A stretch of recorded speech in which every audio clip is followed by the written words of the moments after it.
These two smartphones were known to be massively expensive when they came out in 2017, but a year or so down the line, which one should you pick up on the used market? Hey guys, my name is Ryan Thomas with Failtech, and this is the Samsung Galaxy Note 9 versus the Apple iPhone 10 just a few months down the line. Pricing is high even after all these months. You can get a Note 8 for around £450 and an iPhone 10 for around £650. Yes, those prices are still high, but much lower than they once were way back when. Both displays are made by Samsung, despite the Apple branding on the iPhone, and although both panels are made by the Korean powerhouse, the viewing experiences are rather different. Display calibration plays a big deal in how the AMOLED screens look, and the difference between these two are quite noticeable. The Note 6.3-inch display is vibrant, rich in colour, and exceptionally striking, and what makes the Note 8's Super AMOLED display super fun to use. But that overly saturated display can be to the Note 8's detriment when comparing it to the iPhone's very well calibrated out-of-the-box panel. And whilst the colours are subjective, the numbers are not, and this is where the Note 8 handily beats out the iPhone 10. See, the Note's largest display, screen-to-body ratio, higher resolution and higher pixel density figure all result in a far superior multimedia consumption experience, even without mentioning the obvious lack of notch. I have to give the edge to the Note when it comes to the display, but when it comes to what's surrounding it, that changes. Whilst the Note 8 is made impeccably with a sleek, reflective, glassy sandwich design with grippy metal rails and minimal bezels, the iPhone 10 fits my hand better, feels more premium, and in my humble opinion has the best, some of the best at least, tactile clicky buttons. I've always found the Note series to be just a little bit too large, and obviously that's a personal thing, and a lot of people do prefer the Note. I feel like the Note feels heavier and more weighty, but the iPhone has this unique shine to it that, when obviously without a case, looks really premium. Both have weatherproofing, though the Note takes the W here with a tad more peace of mind, and both have wireless charging. But the one thing I have to mention is that the iPhone's rounded corners and rounded edges are a significant amount less aggressive than the Notes, meaning that phantom touches are a lot harder to get and a lot less frequent. I prefer the form factor and flatter display of the iPhone, so I have to give the W to the iPhone here. The next thing to showcase is the camera array, and both deliver with dual rear cameras and a single selfie camera. But to start with the main setups, both have 12 megapixel optically stabilized sensors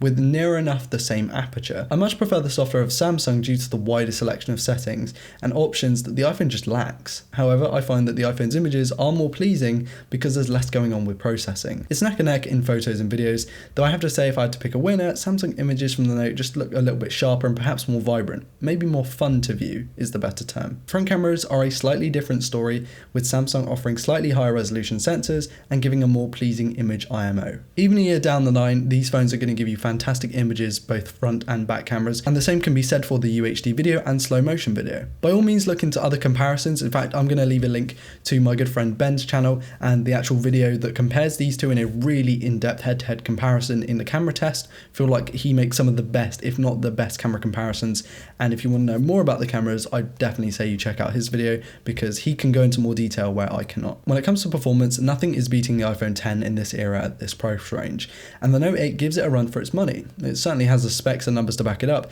Double the RAM of the iPhone with more storage options and expansion. But that Monster A11 Bionic in the iPhone, it's a tough one to match, and 1 year down the line, the iPhone certainly edges it in fluidity and speed, both due to that overkill A11 and continuous excellent iOS 12 software support from Apple. Don't get me wrong, the Note 8 is fantastically fast. The 8895 from Samsung coupled with that higher 6GB of RAM make the multitasking experience arguably better, and since you get multi-window support and tighter integration with multitasking tools like, the S Pen, seriously, Samsung's hardcore skin on Android 8.0 can be looked down upon as being too bloated, but that's to be expected when comparing with a stupidly simple iOS layout. I do enjoy iOS and actually prefer it to Samsung experience, but there are just so many software tools that help you get your work done on a phone that you should really be getting your work done. 6.3 inches of screen. Of course, longevity is key, and that's obviously where the iPhone is going to win here, because iPhones tend to get a lot of software support even going 2, 3, 4 years into the future. And I feel like that's definitely where the iPhone's going to be. Samsung, on the other hand, is kind of known for not really updating their older phones. You're not going to get the latest updates on the Galaxy S7, but you definitely will on the iPhone 7. So it's a tough one to call. And I feel like it's going to be a mix, and I say this in pretty much every iPhone versus Samsung video, it's going to be a mix between do you want performance and features and settings and customizability, or do you want longevity and clean software, which is where the iPhone's going to win. In my opinion, it's very subjective, but objectively I feel like the iPhone just has the better software. Moving over to battery life, this is where I found the iPhone and Note to be pretty close.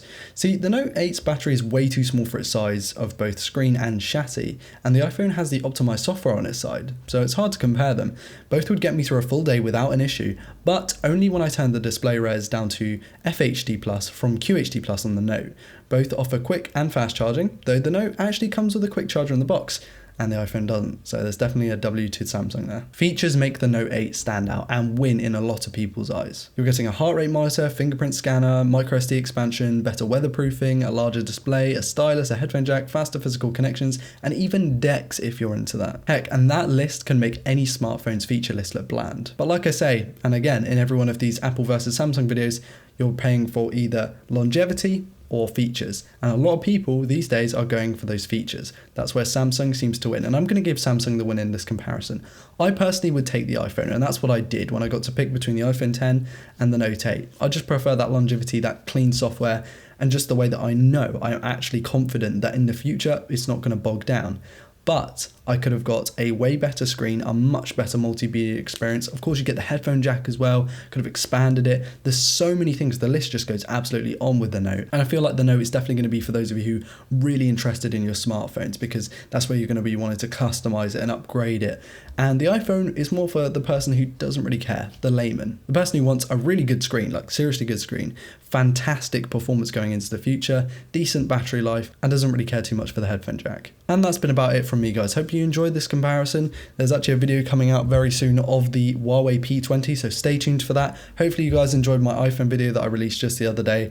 Really did enjoy making that video, and bigger projects are coming up in the mix. Please do like, dislike, comment, and subscribe if you're new around here to never miss a video like this one. Also check out my Patreon, because there are some exclusive behind the scenes videos on there. I want to give a massive shout out to my patrons. You guys are amazing. I do recommend checking out the Discord and other social media links in the video description, as well as links to buy the phone in there as well. I want to thank you all so much for watching. Again, mine's been Ryan Thompson from Failtech, and I will see you all in the next video. Peace.